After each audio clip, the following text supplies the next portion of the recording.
Every little thing you think that you need. Every little thing you think that you need. Every little thing that's just feeding your greed. Oh, I bet that you'd be fine without it.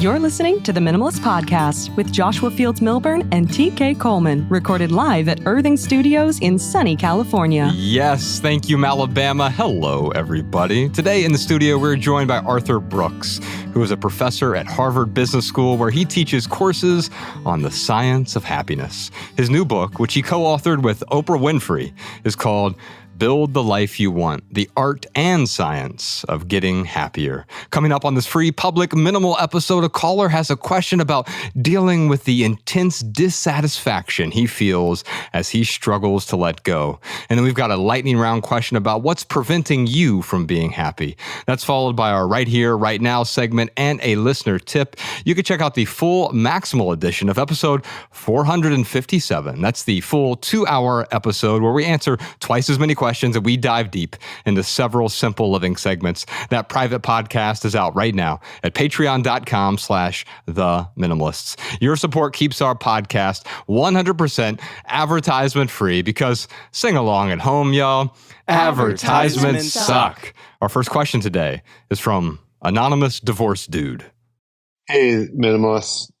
This is Divorced Dude in Ann Arbor, Michigan.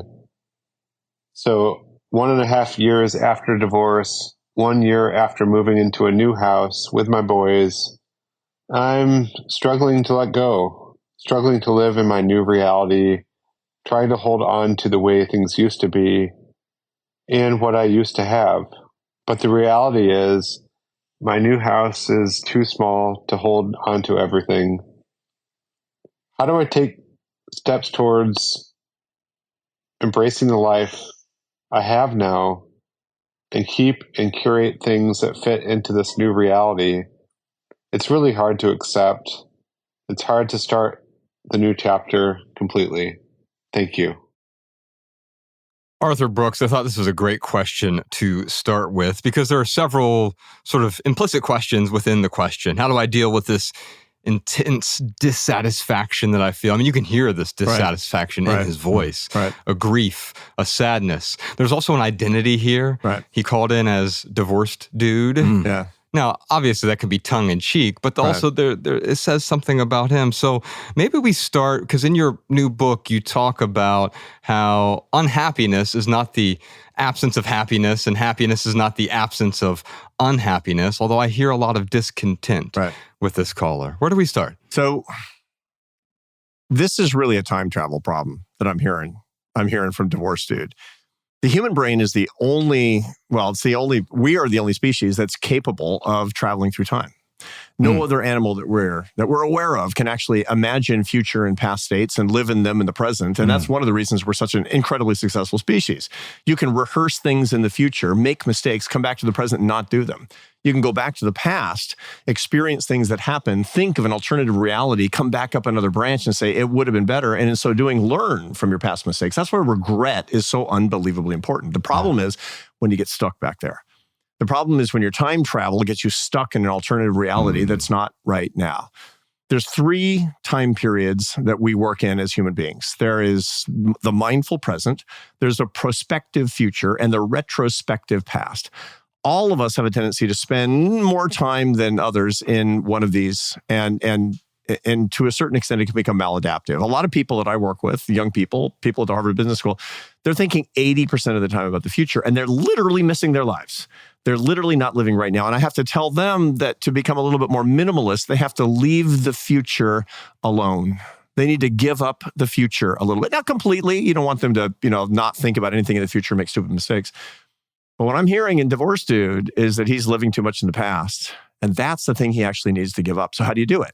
The answer is you need to think about the other time periods. He needs to be thinking about right here, right now. I would recommend the Divorced Dude actually get into a practice of mindfulness meditation. That's the best thing that he's probably going to be able to do right now because he's got to put that retrospective past down.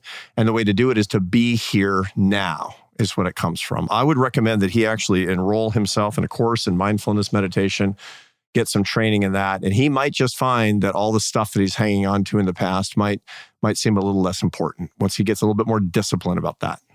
You know, what's interesting is letting go is not something you do. People often ask, how do I let go of this relationship or this material possession?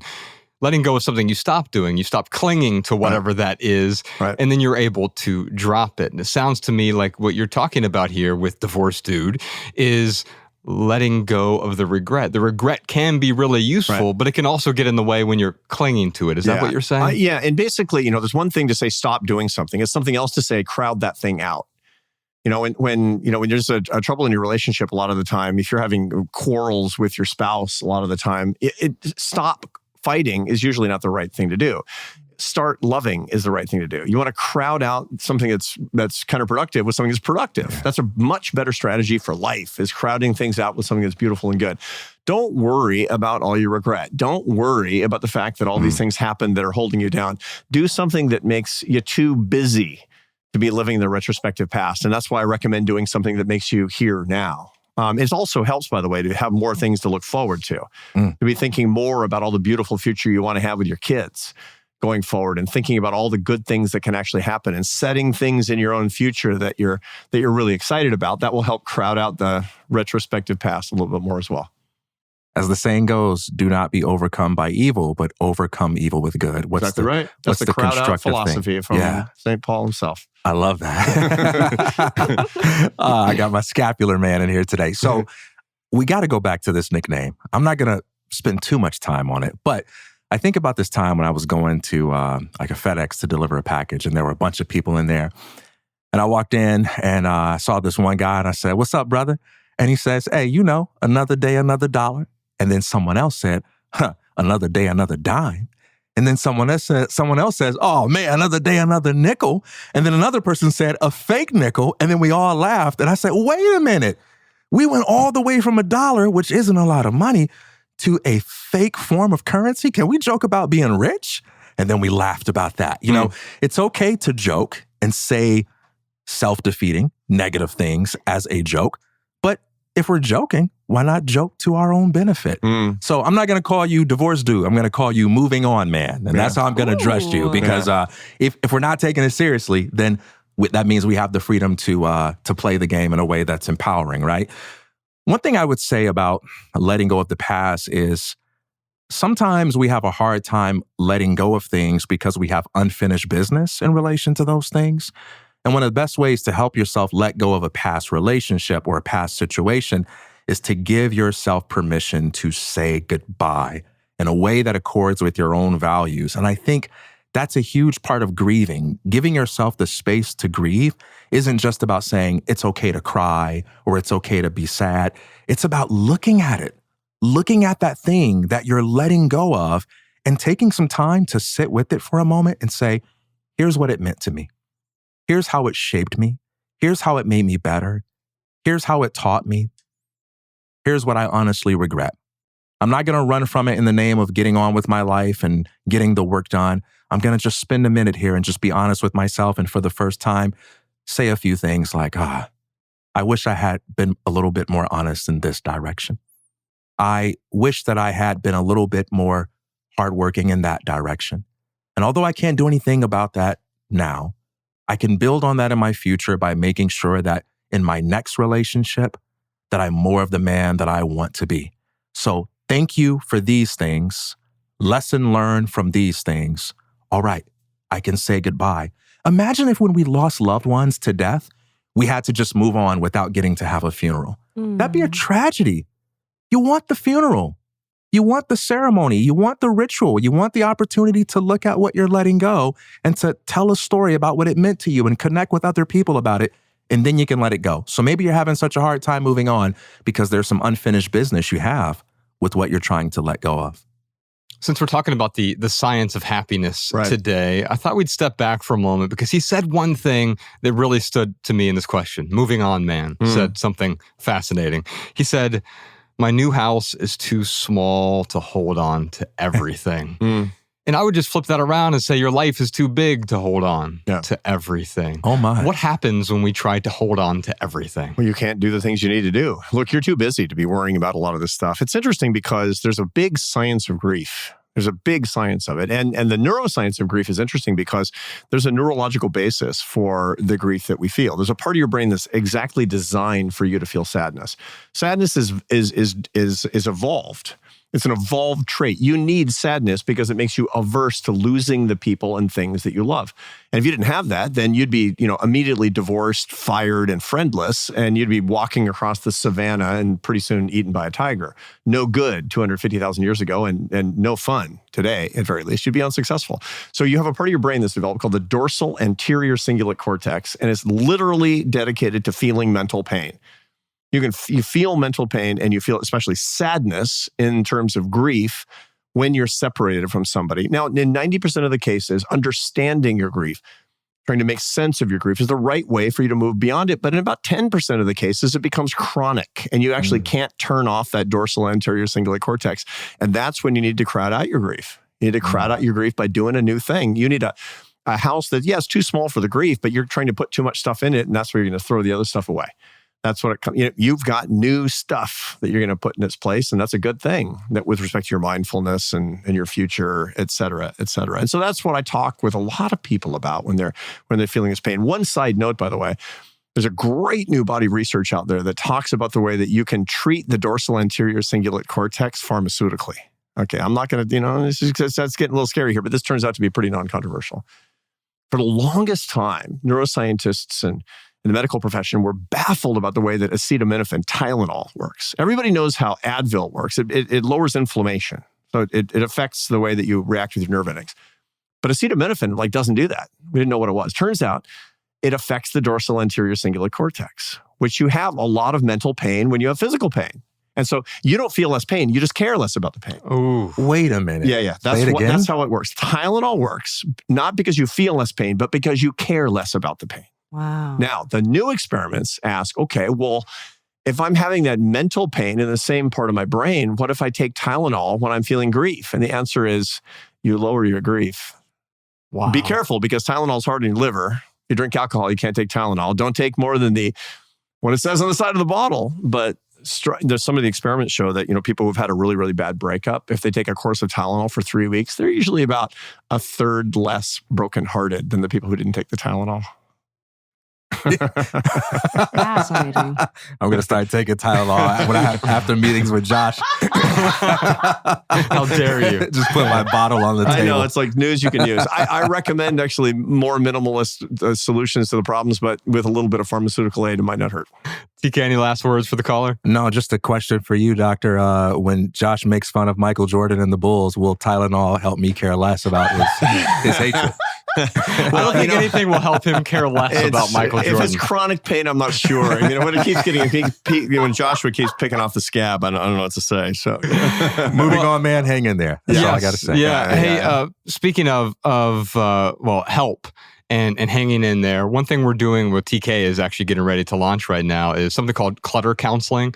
We have a lot of people who are struggling with letting go of something. It could be physical clutter, but quite often it's emotional clutter, It's relationship clutter, it's education clutter or information clutter. It is calendar clutter, career clutter. And TK can help out. He's the guy I go to when I have some sort of clutter problem in my own life or in my own heart or in my head. And we're launching something called Clutter Counseling with TK Coleman. You can find that at theminimalists.com. Just click counseling at the top and you can book a session with him. Anonymous Divorce Dude, I would encourage that. Also, there's a free ebook on our website called Emotional Clutter. You can download that right now at theminimalists.com/emotional clutter. And I'd love to send you a copy of Arthur Brooks's new book. It's called Build the Life You Want. Alabama, before we get back to our callers, can you tell me what time is it? Oh, you know what time it is. It's time for the lightning round where we answer the Patreon community chat's question of the week. Yes, indeed. Now, during the lightning round, Arthur, we each have 60 seconds to answer a question with a short, shareable, minimal maxim. You can find this episode's maxims in the show notes over at theminimalists.com/podcast and every minimal maxim ever over at minimalmaxims.com. We'll also deliver our weekly show notes directly to your inbox, including 7 new maxims every Monday for free if you sign up for our email newsletter at theminimalists.email. We'll never send you spam or junk or certainly no advertisements, but we will start your week off with a dose of simplicity. TK, before we get to our pithy answers, let's hear how some of our listeners answered the question of the week, which is what? What's preventing you from being happy right now? What is preventing you from being happy right now is the question of the week. What did Bethany have to say? What's the hang up with happiness? I'd rather choose contentment. Aha. Hey. Okay, so I often think that if you go on the street and ask 10 people what happiness is, you'll probably get 11 different answers. Right. But in your book, you actually talk about the macronutrients of happiness. Can you walk us through that? Yeah, sure. Happiness is like food. What's food? Well, food is a combination of protein, carbohydrates, and fat. It is. I mean, that's not a very romantic way to see your Thanksgiving dinner, but in point of fact, it's true. And you need those macronutrients in both balance and abundance. The same thing is true for your happiness. Your happiness is in three parts: your enjoyment of life, your satisfaction in your accomplishments, and the sense of why, about why you're on the planet. It's enjoyment, satisfaction, and meaning. And that's really how you learn how to be a happier person, is by digging into each one of those three macronutrients and getting more skill in each one. I love that. What about Richard? What does Richard have to say? It's difficult to be happy when I'm worrying about my age, 55, my cats, 17, wanting to finish decluttering. Will I have enough time to travel to Europe? Will I lose weight? Am I living the way I should? Now, I'm wondering if he means he has 17 cats or the cats are 17 years old. Now, either way, impressive. There's this element of I can tell him how to declutter if he's got 17 cats. Yes. Arthur, there is this element of worry here. Yeah. And on this podcast, we'll often say to worry is to pray for something bad to happen in the future. You sort of punish yourself twice by just ruminating over something ceaselessly. And then, of course, if it does happen, then you get punished a second time. What role does worry play in our happiness or our unhappiness? Worry tends to be a maladaptive response to a source of fear. So it's a kind of an unfocused fear. That's how worry works. And the answer to that is to focus it. That's the answer about how you can actually manage your own worry. So fear is a response to threats in the environment. And it stimulates a part of the brain called the amygdala, which then winds up talking through a series of complicated channels to the adrenal glands, which sit over your kidneys, and that spits out stress hormone. So immediately it's epinephrine, adrenaline, if you're about to get run over by a car. But chronically, it's cortisol that keeps you alert all the time. Worry, aka anxiety, what's going on is you've got this little drip of cortisol because of something that's unresolved and this kind of phantasm in the limbic system of your brain. It might be bad. The cats might die. The way that you actually fix that is turning fear into what it was supposed to be. Fear is supposed to be very occasional, episodic, and intense. That's the way fear is supposed to be. Like, that's a tiger. I'm going to run and climb that tree. But most of the time, I'm okay. And so the way that you do that, the way that you take the unfocused fear that's giving you a drip of cortisol and bothering you, and that drip of cortisol is the thing that's in the way of your happiness, is for you to focus your fear. What am I worried about? My 17 cats bite the dust. What does that mean? How likely is it? When is it going to happen? What will I do when that happens? So when you focus it, then it's no longer a phantasm, and then you can manage it. Look at your fears, lean into your fears. And when you do that, they'll become what your neurophysiology wanted them to be in the first place, and you can cope with that. Trust me. Maybe we talk for a second about this misconception about I'll be happy as soon as I'm not unhappy. Yeah. That's wrong, because happiness and unhappiness are not incompatible. A lot of young people today have the mistaken philosophy of trying to avoid unhappiness. And when you try to avoid your unhappiness, ironically, you avoid your own happiness. The reason for that is that life requires difficulty. Life requires struggle. The satisfaction that we get in our accomplishments, it requires that we have pain and suffering. Your suffering is unbelievably sacred. We believe that, right, TK? Yeah. Suffering is sacred. And if you don't understand it, you don't live with it, all you're going to be doing is running away from the experiences that can fulfill you with a whole lot of pain along the way. And you will, trust me on this, when you avoid your unhappiness, you will also avoid your happiness. Can we step back for a second and talk about those three ingredients? Maybe go into detail. Let's start with enjoyment. Tell me about enjoyment. Enjoyment is often confused with pleasure. Right, because when I hear that, I'm like, oh, if I just get more and more and more, and it turns into hedonism. But that's not what you associate with happiness. At all. No. So pleasure is an animal phenomenon. It stimulates a part of the brain, the limbic system that indicates to you that something's good for passing on your genes or getting calories or mates or something like that. I mean, it's every animal can get pleasure and humans can get it as well. Everybody we've all known people whose life strategy is maximizing pleasure. It never ends well, does it? And the reason for that is not because pleasure is bad, but because it's inherently incomplete. You'll hit the pleasure lever again and again and again and again, monomaniacally. The way to give yourself greater happiness is not to get rid of pleasure, but to complete pleasure. And the way you complete it is by adding two ingredients, people and memory. Then you deliver the experience of the pleasure to your prefrontal cortex, the part of your brain, that bumper of tissue right behind your forehead, the C-suite of your brain, and then it becomes permanent. So here's the way to think about it. Don't get rid of pleasure. But if something can give you pleasure, and it might be addictive, which most pleasurable things can be, if you're doing it alone, you're probably doing it wrong.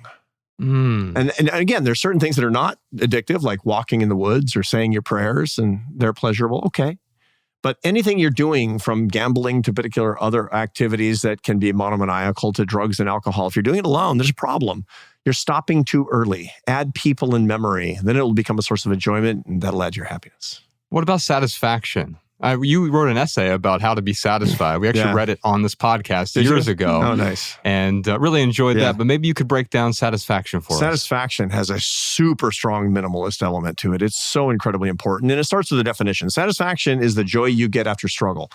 Humans want to struggle. Humans want achievements, but only when they're hard. If my students cheat to get an A on the exam, no satisfaction. But if they study really hard, look, it's an exam, who cares? But if they work hard for it, that's what actually brings the satisfaction. That's what actually brings the joy. So we need to learn how to defer gratification. We need to learn to be comfortable with struggle and sacrifice, because only then do we get the joy that comes from being a productive human being, is the way that works. Now, that's a strange thing. That's the reason you tell your kids, don't eat before dinner. Not because it's bad for you, but because you want your kid to be hungry for dinner so that your child will get satisfaction from dinner. You want her to suffer. You don't say that, but you want her to suffer by being a little bit hungry, because then dinner's awesome. So I shouldn't be telling my daughter, who's 11, that I want her to suffer? Yeah, it's not you don't lead with that. Let's put it that way. It's meaningful suffering, not arbitrary suffering. Yeah, it's not arbitrary suffering. It's suffering for a reason, because you're teaching her that good things come to those who wait for a reason. But then the minimalism comes in, because we have this cognitive error that we make over and over again, which is that we think that satisfaction is going to last forever. Jagger saying, I can't get no satisfaction. That's wrong. You can't keep no satisfaction. And you think you will. And that's why you try and you try and you try. And the only way for you to get a satisfaction that lasts is to rewire the matrix. See, your brain says satisfaction will stick around if you get everything that you want. And that's wrong, because Mother Nature just wants you to stay in the hunt, man. But you're going to reset. You're going to reset because you have to reset. That's how you survive, is by resetting, getting ready for the next thing. But Mother Nature says, no, you get that car, you're going to love it forever.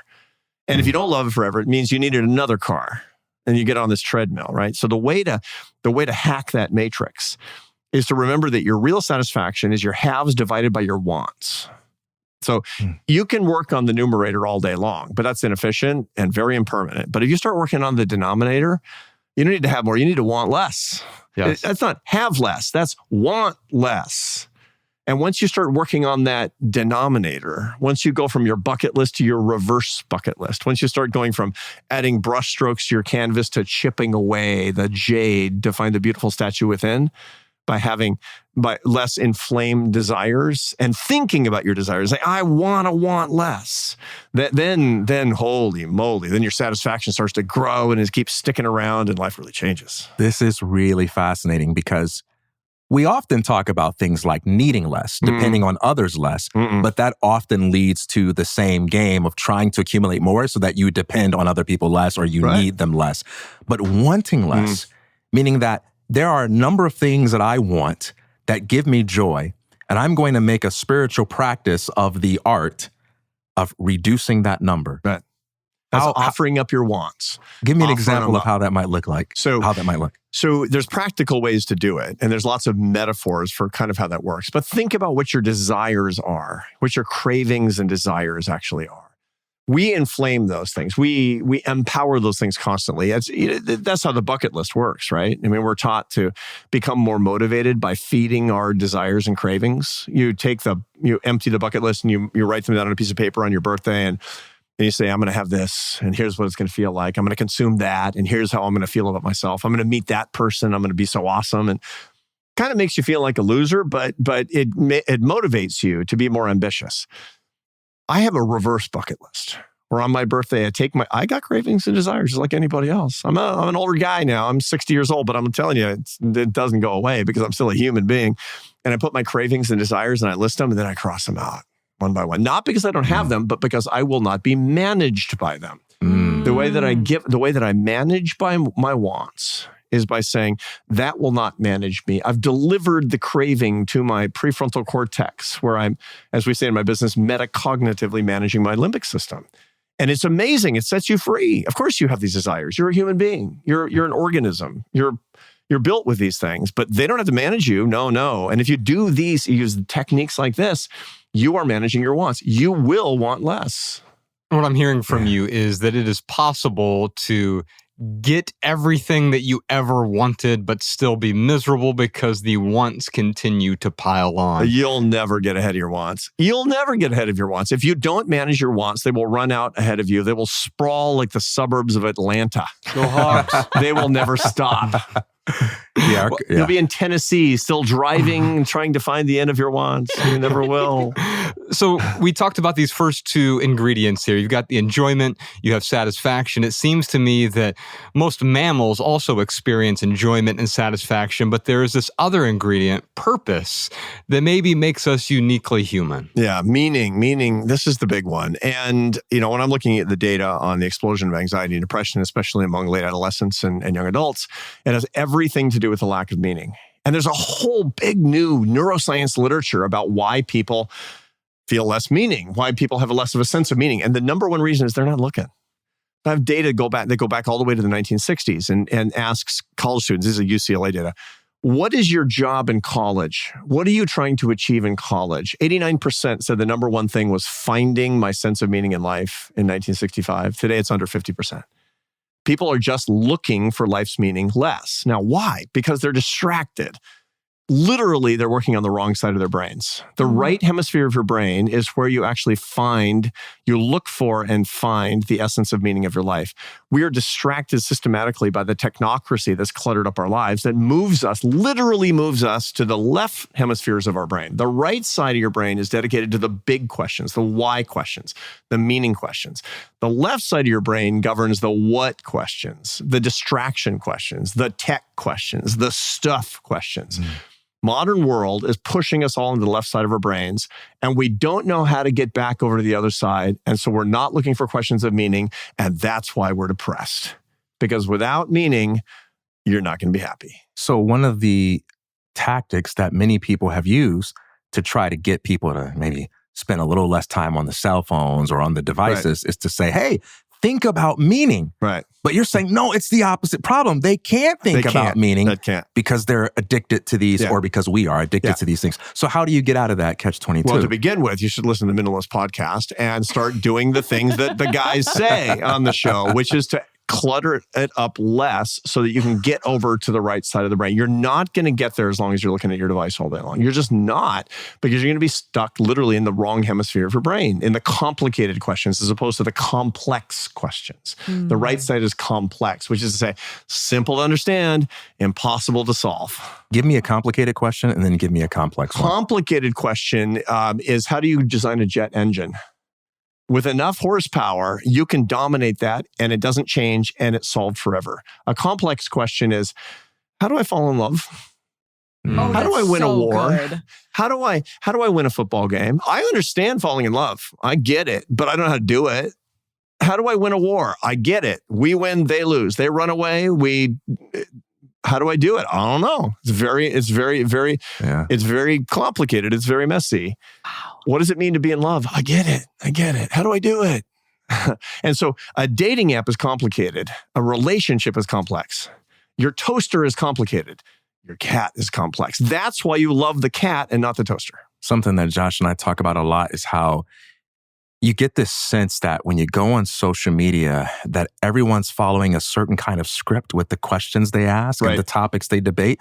Even when we disagree and argue and appear to be thinking critically, we're playing by the rule of only thinking critically about a certain set of topics. It's like there are 6 or 7 things that you have the permission to debate or discuss right now. And if you step outside of that, you cease to be relevant. But man, in that ceasing to be relevant, there's the space for something new. Oh, yeah, for sure. And that you start by clearing the decks. You start by getting rid of the toasters. You start by, it's like fewer toasters. Why? Because I have to be able to find my way back across the corpus callosum into the right hemisphere of my brain. I got to get over that. And then once you do, there's a protocol for looking. Let's talk about that. Oh, yeah. And this is where it gets really beautiful. And I've worked on this for years. So philosophers and psychologists say there's kind of 3 parts to meaning. Coherence, why do things happen the way they do? Purpose, what are the goals and direction of my life? And significance, why does my life matter? Those are the 3 questions you got to answer. Now, the easiest way to do it is traditional religious practice, which answers all 3. The coherence question, God made the world. The goals and direction, get into heaven, right? Significance. What's the significance of my life? I'm a beloved child of God and he loves me, right? Yeah, so that's exactly what religion is designed to answer. If you're not traditionally religious, then you have to wire it differently, but you still can find the answers to your satisfaction, but not if you don't look. Okay, so what do you look for? There are 2 questions to ask and to look for the answers to. This is what to search for. I can say, how do you find the meaning of life? Sit in the mouth of the cave and ask the guru. Okay, that's great. Ask and look for the answers to these questions, but you have to do it. You have to be quiet. You have to be uncluttered. You got to turn the world off to do this. Number 1, why am I alive? Why am I alive? And that might mean who created me, and it might mean what am I alive to do, or both. And second, for what would I be willing to die happily right now? The answer is, I don't know, or nothing. There's a problem, but that's good news because now you know what you need to go looking for. The answers to those 2 questions. Why am I alive? And for what would I delightedly be willing to die right now? For what would I give my life right now? Go looking and the process of looking for the answers to those questions is de facto looking for the meaning of your life. And hopefully it's not I'd be willing to die for my toaster. Well, hey man, different strokes, but I've never heard that. Let's do a couple more here at Alabama. C had a comment about the question of the week. What's preventing you from being happy right now?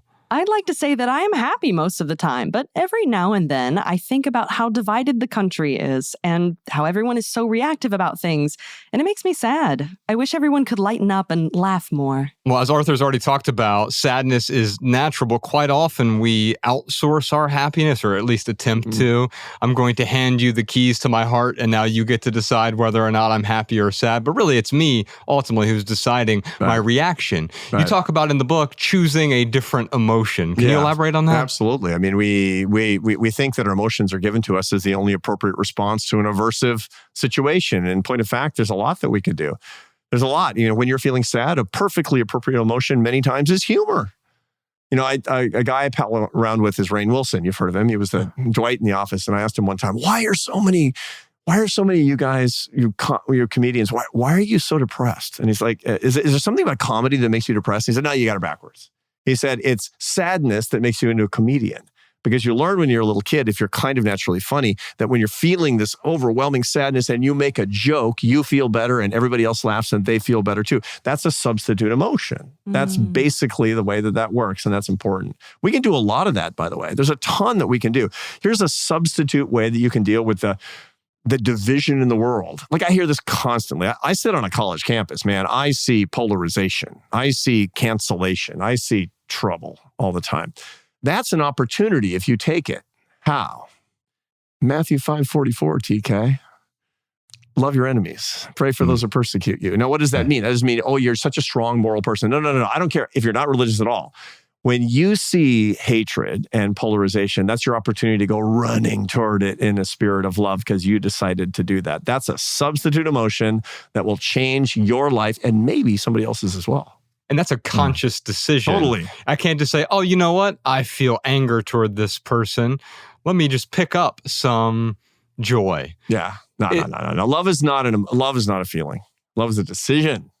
Love, according to Thomas Aquinas, the great medieval philosopher, is to will the good of the other as other. He didn't say anything about, feeling the good of the other. I mean, I don't like my enemies. I don't like them at all. But I've decided to love them. And when I act out of that decision to love them, it changes me. I feel better. It might change them. And despite the polarization in the country, I actually am happy in that moment. It's interesting. One of the implications of what you're saying is these questions land so differently when we make them personal. It's fun to ask what's wrong with the world and why is everyone losing their mind? But what about me? Yeah. Why am I losing my mind? Why is nobody healthy? Why am I not as healthy as I need to be? Why is everybody so distracted? Why do I succumb to distractions more than I want to? And why am I also worried so much about their distraction when I too am distracted? Absolutely. Yeah. No, it's just much easier to say, I wish the world were better. And when it is, then I'll be happy. Mm-hmm. It's something else entirely to say, actually, I have one area where I have managerial control, and it's me and inside myself. And so in a way, our reactions to the events around us shape our happiness, not the other way around. It's not the event shapes my happiness or my discontent. It's my reaction to those things. Let's do a couple more. DeLorean had a statement for us. It's 104 degrees outside, and it's really hard not to feel exiled to the indoors. I think there's a quote about snow that says if you choose not to find joy in the snow, you will be in a bad mood, but you will still have snow. It applies to heat and really many other situations. I'm choosing to watch the hummingbirds and birds through the window while I longingly wait for the sun to sink behind the trees. 2 hours to go. Where is this person? Up in Ojai, maybe? Because it was 104 degrees the other day. And I'll tell you this, that if your happiness depends on the weather, your happiness is probably going to melt away. Yeah. And it's one of those things that, yes, of course, there's seasonal affective disorder. That there are actual biological reasons that we tend to get depressed as human beings. But talk to me about the weather affecting our happiness. That's one of the things you hear more and more often. Yeah, no, I hear that a lot. And, some of it's sort of ideological or political. A lot of people say, I can't be happy in the hot weather because that's evidence of, the changing climate. And that's, people destroying the earth. And how could I be happy and not be anxious when, the next generation, I can't even bring kids into the world without, and that is a way of manifesting your own sense of anxieties, putting them onto the world, looking for, as we say, exogenous sources of anger, exogenous sources of misery. That's the wrong way to look at it. Everybody I talk to who is truly unhappy because of the weather, they're simply displacing the sources of their anxiety and misery on something that seems sort of plausible is the way that actually works. I don't like hot weather, especially. I grew up in Seattle, Washington. It was never hot there. I remember one time as a kid, it got up to 100 degrees. I was like, this is unbelievable. This is like Saudi Arabia or something. But then I learned a very interesting thing, which is that, we are a tropical species. Homo sapiens are a tropical species. We're actually adapted to live in places like Massachusetts or Washington, D.C. because we developed incredible new technologies called coats. Right? And we're in our state of nature when we're actually in these relatively extreme climates is the way that works. And thinking about ourselves and in our ancestral past is a pretty interesting adventure, I have to say. And so one of the things I started to do is I would go outside more when it's hot. I would actually go hiking when it's hot and say, I want to sweat. I want to see what it's like. I want to think what it was like for my Pleistocene ancestors. I want to dig it a little bit. And it actually changed my point of view. And I don't love heat, but I can deal with it a lot better than I used to. And you can find satisfaction within it because you're doing something that's difficult and there's some sort of reward. Well played, Joshua. How about you, listeners? What's preventing you from being happy right now? Let us know in the comments. Okay, TK, give me something pithy. What's preventing you from being happy right now? For me, mine is measure less, live more. I think it's totally cool to take inventory of things, to step back and say, hey, am I living my life the way I want to live? Am I feeling the way that I feel? But then I think about C.S. Lewis, who says that a man who stays awake trying to measure how quickly he's falling asleep is likely to remain awake all night. And I think we can obsess over how good I am feeling that we forget that in order to be happy, we have to go beyond the emotional sensation that I'm having in the moment. What am I living for? Why am I here? And this is why I like Dr. Author's formula here. It's in asking those key questions. Beautiful. Arthur, I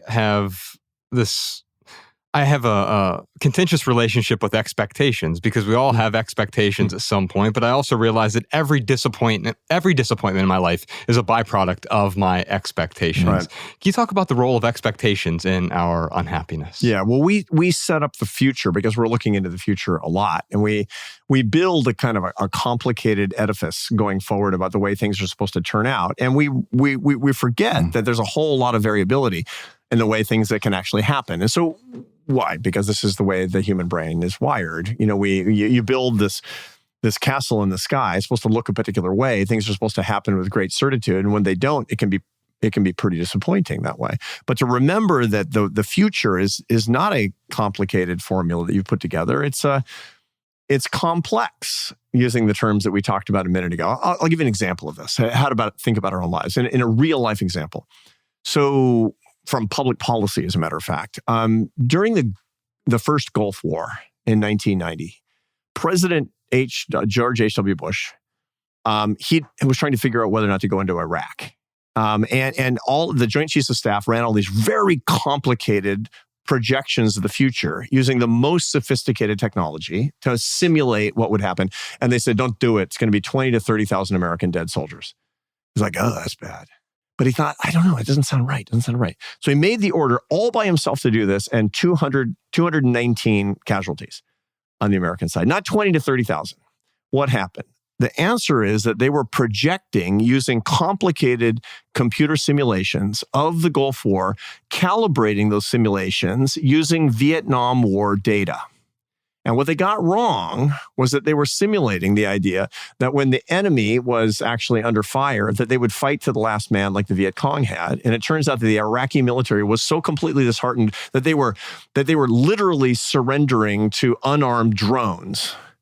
They were so easy to knock over because they were ready to go. And that was this wrong parameter. That's what we do. This is what we do, Joshua, in our own lives. See, the war is complex. The simulation is complicated. We set up that simulation of the future. It's going to go like this and go like this and go like this and go like this. And then it doesn't because there's all kinds of variability. We made wrong assumptions.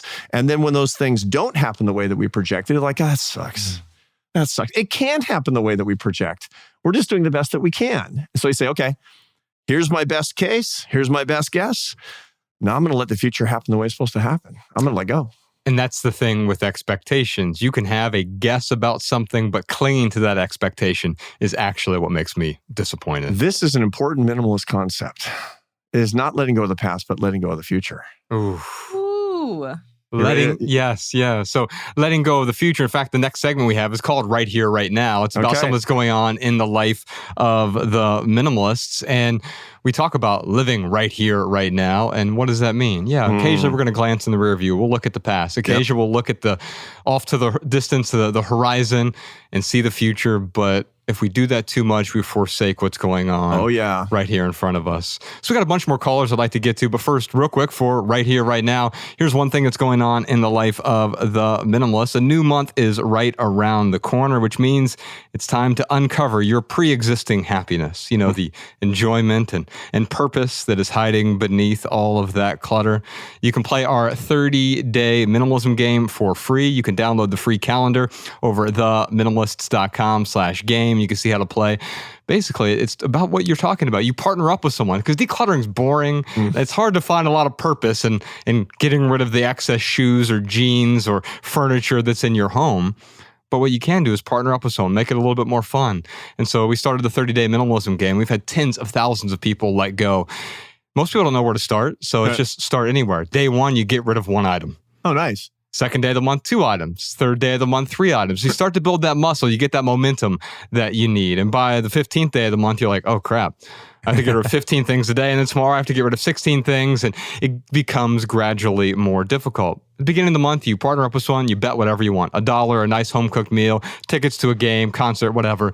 whoever goes the longest wins. If you both make it to the end of the month, you've both won because you've gotten rid of about 500 items, and that's a really good start. So you can play right now, theminimalists.com/game. Also, if you're a Patreon subscriber, you can share your photos and experiences in our brand new Minimalism Game community chat thread.